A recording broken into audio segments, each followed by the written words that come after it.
Hey guys, what up? Tony here. My heart, my vision, and my passion is to take God's message of purity to the world.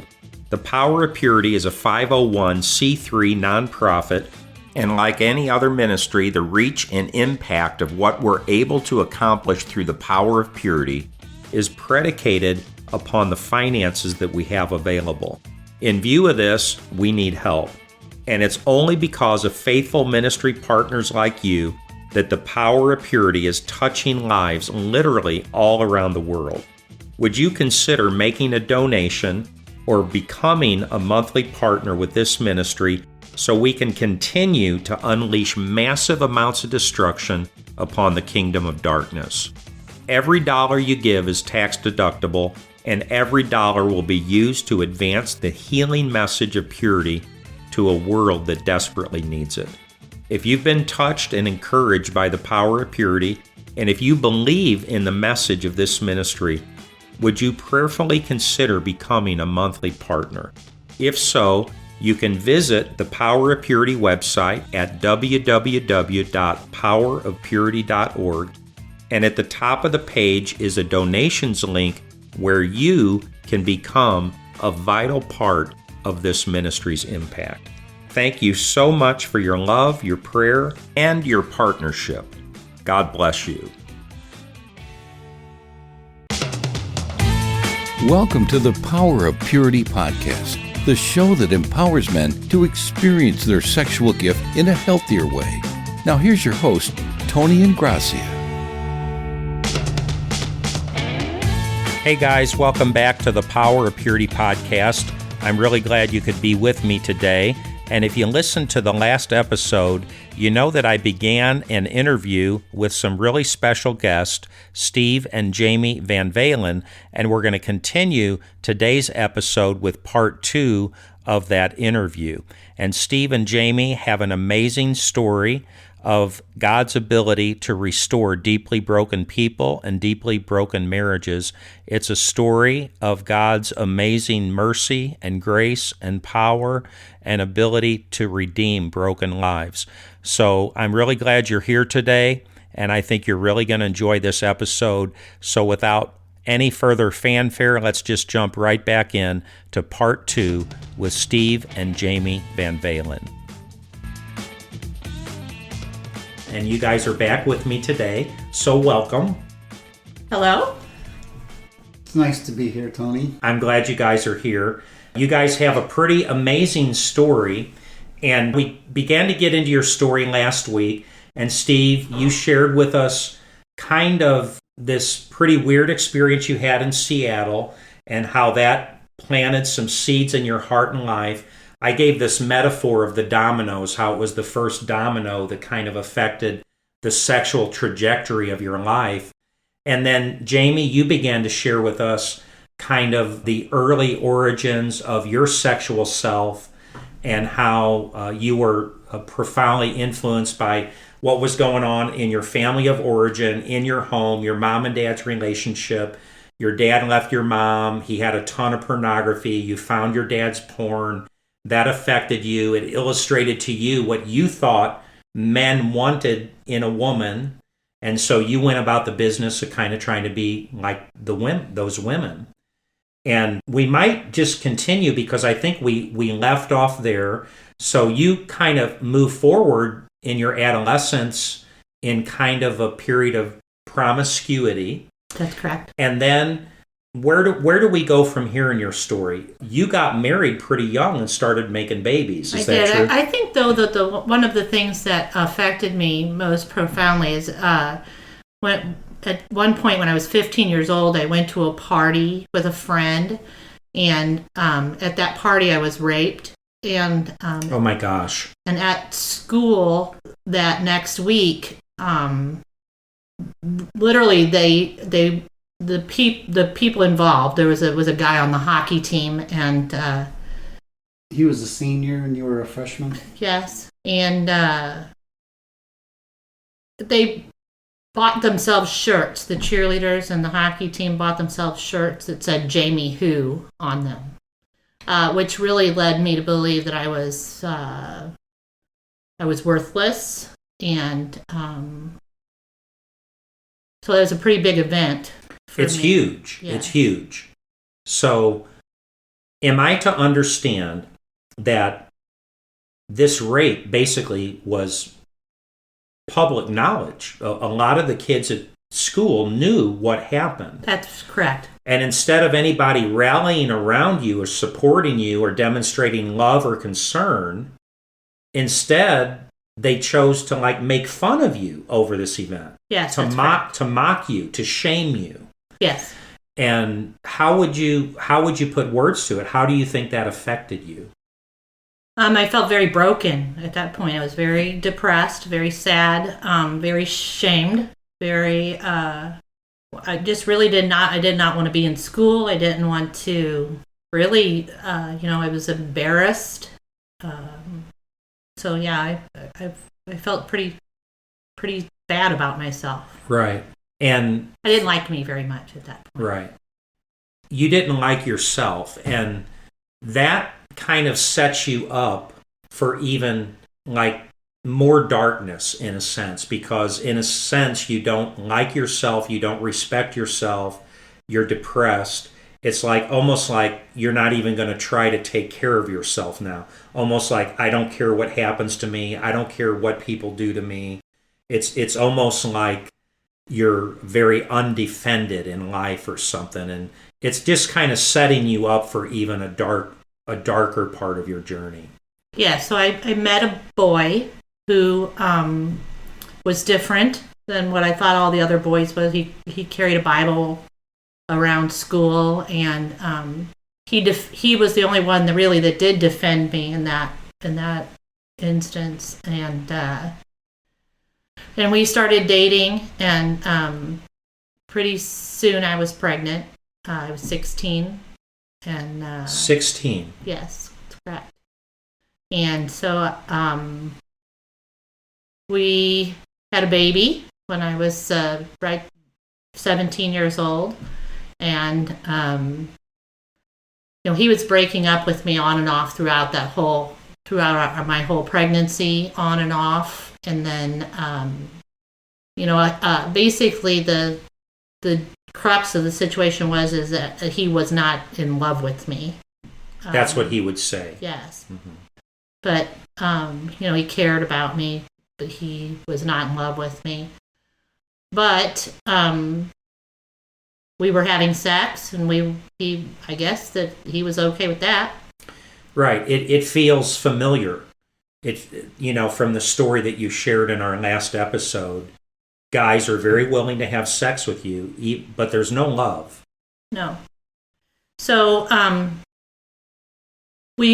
started going to his church, and it was a non-denominational church. It was very charismatic and fun. I grew up Catholic, and really was interested. It was a really interesting place to me. They danced around the building, and they threw their hands up, and they sang, and they clapped, and it's such a different experience. And I thought it was fun, and I thought it was exciting, and I thought that they really knew who God was. And because growing up Catholic, I really didn't think that I knew who God was. I thought that. So, are you saying that this kind of brings God onto your radar? This kind of awakens your spirituality? Yes, that's correct. And I gave my life to Christ in that church at 16 years old. I was baptized there, and I had a baby, and very shortly after I had that baby, I got pregnant with the second child, and at 17 years old, and so I was going to have an abortion because, of course, I couldn't raise two children at my mother's house. I just didn't think that was a possibility. And the night before I was supposed to go get the abortion, he came over after having had a meeting with our youth pastor. We were still in youth group. Wow. I guess so. 16 and 17 years old. And he had a meeting with our youth pastor, and he had told him what was happening, and told him that he couldn't allow me to have an abortion, and so he came over and he proposed, asked me to marry him. So there we got married. I was 17, he was 18. 17 years old, married, 2 babies. Correct. And marrying this man who's doesn't love me, coming in and out of your life, telling you he doesn't love you, but he's being compelled by his youth pastor to do the right thing, and he should marry this girl. Correct. So you guys get married, and let me guess, it's a white picket fence, and everything is awesome, and you guys live happily ever after. How did you know? Well, his name's not Steve, so. Yeah, that's the white picket fence. Yes, that's it. So what happened? Well, I lived through, 7.5 years of marriage with this man. We had 3 children, and he's a good man, just not a good husband. And he was not faithful. It was very evident all through our marriage that he didn't love me. There was no reason that he should have married me to begin with. And so in my psyche and in my own person, I understood that it was because I was unlovable. It was my problem for sure that I was. That's what you believed about yourself. Yes. Yeah. And then 6 months after I got divorced, I met Steve. Okay. And if I could just say a word there, Steve, where you left us off in your story, you had the Seattle event that plants some seeds. You come back to St. Louis. You have this job where you can travel during the day. You're going to these kind of seedy places on the east side. You are married at this point. You're really getting deeply involved in this kind of highly sexualized sex culture and sexualized life, meeting people at these clubs and having these experiences. Your wife, of course, wants nothing to do with this. So where does your story go from there? Well, my wife knew nothing about that. No one close to me nobody knew anything about that. That was part of my strategy of I'm going to live my own life and be what everybody expects me to be. So there's a real duplicity about Yes. you. There's 2 Steves at this point. I was even involved. My brother had a church in St. Louis, and I lived right across the street and was involved with the youth in that area of St. Louis. It was right at Manchester and Tower Grove. It was a really rough. Like you were a youth leader? Yeah, you would say that. I mean, I taught Sunday school, and there were times when there was one time that I could think of where I actually went out. My wife was out of town visiting her family. I went out and was out all night and picked up a gal and had sex with her, and then came back and taught Sunday school that next morning. Steve, I'm shocked. You're telling me that you were participating in ministry and yet acting out sexually? People could do that? Hard to believe. Did you know that the latest statistics tell us that 50% of pastors watch porn on a regular basis? Yeah, it went worse than that with me, though. I mean, I really didn't even... that experience in that neighborhood, which was a rough neighborhood in St. Louis, sort of turned me off of God altogether. I saw people come to the Lord, clean up their lives a little bit, and develop some hope, and then it didn't last. And then they would go back to their ways and fall further away from God, and then they would lose all hope, and they would be in worse shape. And so that's the way I saw things. My frame of reference was I was pushing God away, and then I just got to a point where I just didn't really believe in God. But I'm teaching Sunday school because that's what people expect me to do, and that's part of my strategy. And it feels like that shift in your own heart, really away from God and away from spiritual things, sets you up to embrace your sexualized lifestyle even more, to kind of push even deeper into it, because in your heart and conscience, it's like you're deciding there's not even a God. Right. Where I'm having serious doubts. I certainly never had a personal relationship with Jesus Christ. Okay, so where do we go from there? What happens next? Well, Jamie and I ended up working for the same company. And we ended up taking a trip together out in Colorado where I really got to know her, and we had an affair, and I was struck with her. You're still married at this time. Yes. Jamie, you're not married. No. It was a very intense time because we spent hours and hours and hours talking to each other, staying up all night one night, and then having sex, and then staying up all night the next night, talking and have sex. And it was I was smitten by Jamie. And so you fall headlong into this affair Right. with Jamie, even though you're married. Right. And then I actually, after that trip, I had a short vacation that I with my family. But when I got back, Jamie and I resumed our affair, and within just really a few days, my wife knew something was going on and challenged me what's going on, and I just told her, and she kicked me out of the house. Of course. So I told Jamie what had happened, and I said, she kicked me out of the house. You believe that? That was so funny. That was a funny event. So Jamie and I came together in sort of an explosion of her story and her past, and my story and my past, and we were just... You're two very highly sexualized people. I think fair to say from our frame of reference now, who we understand God is and our knowledge of God, you are two very deeply broken people around your sexuality, kind of had been on these separate journeys that were kind of both a train wreck around sex. Then you meet each other, you have an affair, you fall in love. Steve, you get divorced. Now you guys get married.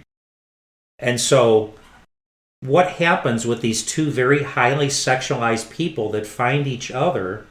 How does this play out in your lives, in your marriage? Well, he drags me down into the gutter with him. That's what he does, Tony. He does? Pretty much, yeah. I was kicking and screaming the whole way. We didn't talk about Jamie's interest in drinking. That was her main coping mechanism through that. She really became a pretty serious alcoholic. And I drank plenty, but I was more of a sex addict, and I was more in it for the party than I was for the alcohol.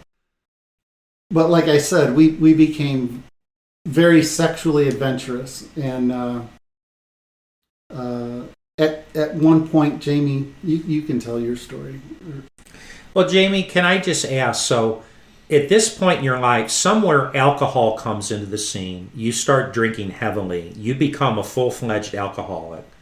So now there's kind of two parts. There's the alcohol part, and there's the sex part. I started drinking when I was about 12, 13, and was by the time I met Steve, I was certainly an alcoholic.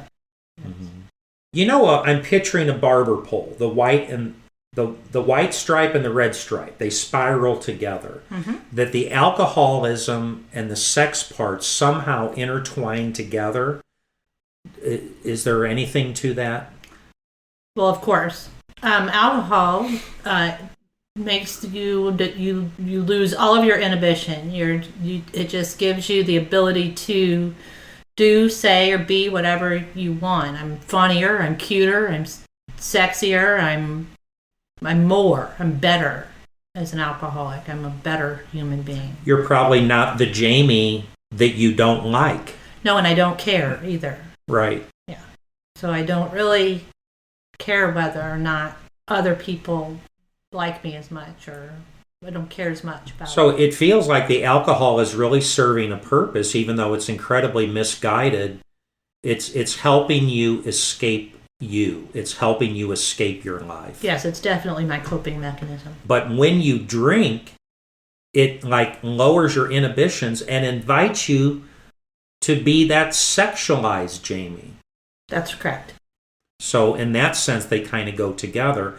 And on top of that, you meet this man who is highly sexualized and has this proclivity towards sexual adventure and going to clubs and meeting people and having these sexual exploits. And so it's kind of like you guys just were a recipe for disaster. It's like you come together and it's this very toxic, highly charged, sexually charged energy is part of your chemistry or something. The first time Steve took me to a club, it was a strip club, but it also had a portion of this place was kind of set aside for the public, and regular people would just go in there. They'd dance and they'd throw off their clothes and they'd have sex up on the stage. And the first time Steve took me there, I was so angry with him. Called him a pervert, made him take me out of there. Then the next time that we went to one of those places, he got me drunk first, and then we went, and it was way better. It was way more fun then. The next place wasn't quite that atmosphere. So, but the point being, you guys kind of follow Steve into his preferences. He didn't have to drag me kicking and screaming or anything. Right. So you guys kind of fall into this sexualized lifestyle. Well, I think another demarcation point, Seattle was one, but eventually Jamie started working at a strip club, and that sort of opened up all kinds of new doors and people into our lives that accelerated the trajectory.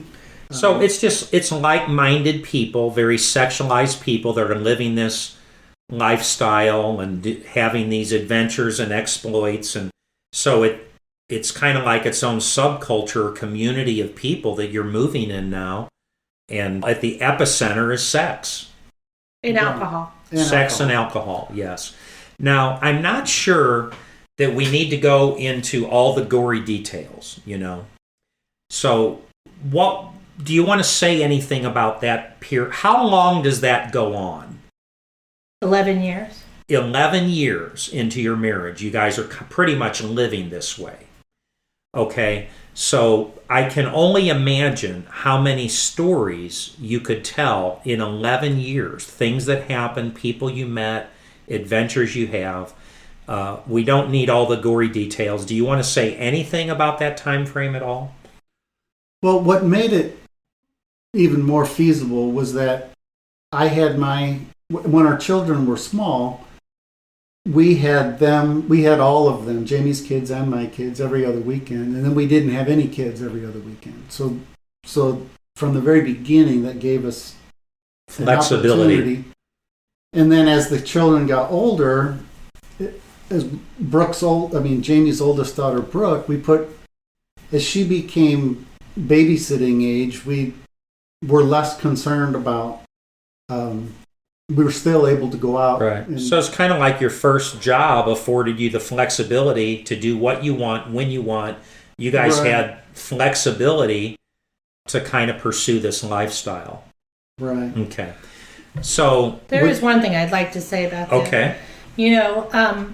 Without the alcohol, there's many times that during those years that I was repulsed by my own self, by myself also. So like sometimes, Steve said, well, it's what validated us. We were validated. That's what was our identity. It's who we were. But I also want to say that sometimes the thing that validates you, that makes you, gives you your identity, also invalidates you, because there was many times I can tell you that I was ashamed of myself. Sometimes it was a fight for me to get to the place where I wanted to keep going that way. But Yes.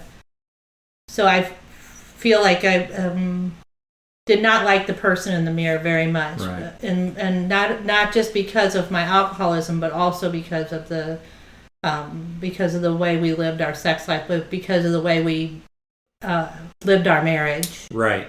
So you have your conscience is trying to speak to you, and you had this spiritual experience when you were a teenager. God is in your life. You believe in God, so your conscience is probably informing you.